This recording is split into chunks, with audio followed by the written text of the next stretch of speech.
What's going on, guys? Joe Farewell here, and today we're going to dive into working off of a VTAC wall. Now, the VTAC wall is something that I like to use a lot for getting comfortable with multiple positions on the rifle, especially if you're going to be running a low power variable optic like this Vortex 1 to 10.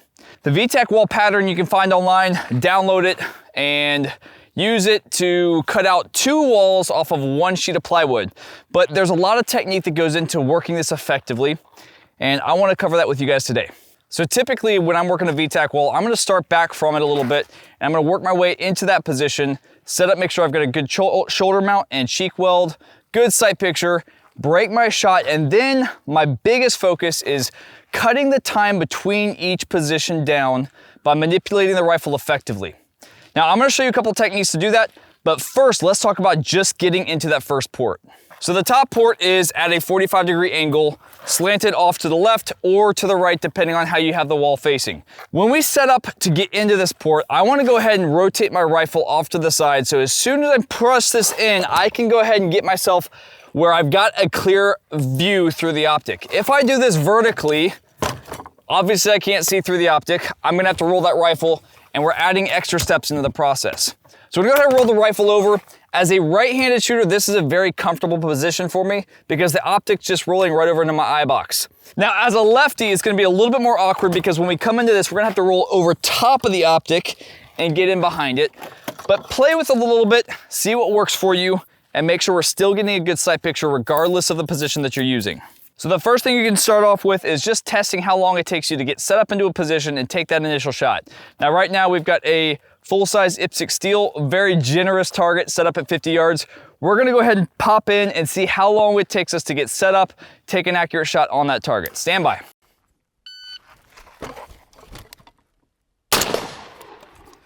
That was a 287. We're gonna run that one more time. Little hiccup there as I plugged it into the hole.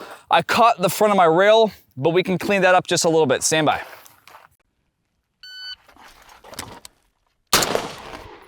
And that was gonna be a 211, so a lot cleaner there. Now, as we progress through the additional ports, let's go ahead and talk about how we're manipulating the rifle.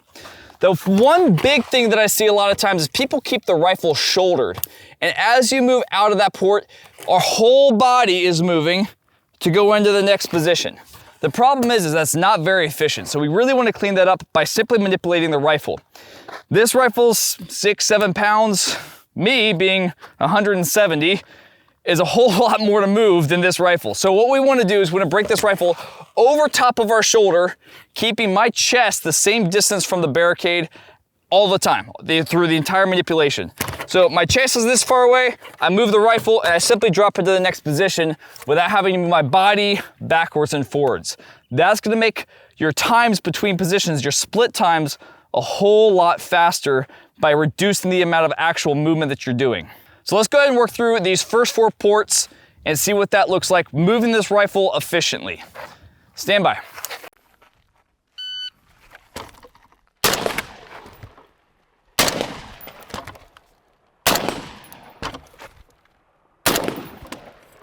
All right, so that's gonna be an 8:29 total time. We have a first shot of 187. So we have a first shot of 187, a split time of 195, 207, and 240. So averaging just over 2 seconds per position as we move through this. And that's what I'm looking for as far as making sure that rifle's coming over my shoulder, moving efficiently, and I'm always trying to cut that time down a little bit. Now, another really important part of working at any sort of a barricade is being sure that you square up to it. So one thing I also see a lot of is blading your body along this barricade wall. So I don't want to have 1 foot forward, 1 foot behind, because what happens here is there's a lot of side-to-side movement that I can't address. So you're gonna see your reticle sweeping from side to side on the target.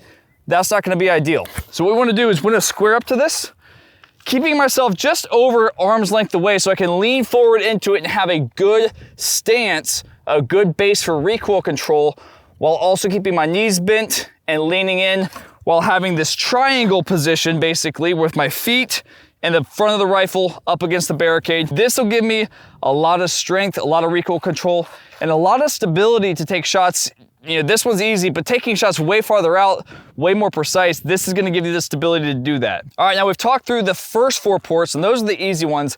So let's talk about what it takes to get into the bottom 2 ports. Now, as I come into this bottom port, there's a couple of different ways that you can take it. I prefer 2 knees down with the rifle up on your shoulder. So when I put this muzzle through the port, I'm gonna have this rifle up here on my shoulder, and I'm gonna have my knees far enough back that I can get in behind the rifle just like so. Now from here, you can either lock the rifle in up here with your hand if you can reach. You can put your hand square on the ground. If you're running a sling, I'm gonna show you another method we can use for that. Or you can simply grab onto the optic and actually use the optic as a contact point for you to build a decent platform for you to take those shots. Now going to the lower port, similar, but a little bit different because we're even that much lower. You can do 2 knees down, scooching yourself a little bit farther back, but we're getting really low for that. So another option for you could be to bring your body alongside the rifle, and we're actually gonna flip the rifle over the opposite direction. So instead of going this way into the port, we're gonna rotate it 180 degrees and go this way. Now, with the rifle fully horizontal like this, I'm gonna put the buttstock against my bicep here. I like to bring my right leg, my support or my strong side leg up behind the rifle here, behind my elbow. That gives me a little bit more recoil control. And then I'm gonna fold all the way over top of the rifle like so. This is actually really effective for getting quick, accurate shots on target. However, it compresses your diaphragm, making it really difficult to breathe. If you're wearing full kit, a body armor and all that stuff, this is also a really difficult position to get into, simply because folding your whole body over like this, it's gonna compress everything. Now, if you're running and doing a whole bunch of other activities, folding over like this is also difficult. So I encourage you to play around with it, experiment with what works. If you need to do the 2 knees down, that's probably gonna be a better option for a little bit higher up.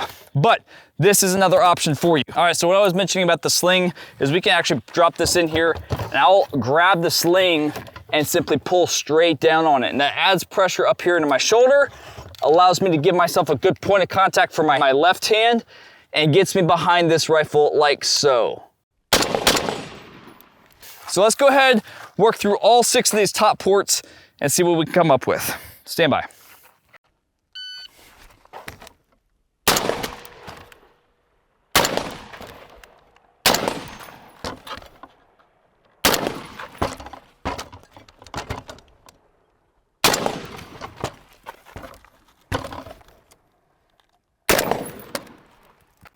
All right, so going through all 6 of the ports, we have a time of 1695. Again, you're gonna get a little bit hung up on some of those positions, but the main thing is that we get in a sight picture, an eye box behind that scope as quickly as possible, get comfortable in all of those positions, and make sure you're getting those first round hits, because that's gonna be the big difference between you crushing this and you failing at it. All right, guys, now there are 3 more ports at the bottom of this board, and frankly, they suck to shoot from, but we will talk about them in another video later on. We're just gonna cover these for right now for the sake of the time on this video. I hope you guys enjoyed that and got some useful tips on how to work this VTAC walls. It's a very simple thing for you to build yourself, and I'd highly recommend you get one, even if it's just for dry fire, because it's gonna get you a whole lot more comfortable with your rifle, with your whole platform, with your body in general as far as getting into awkward positions.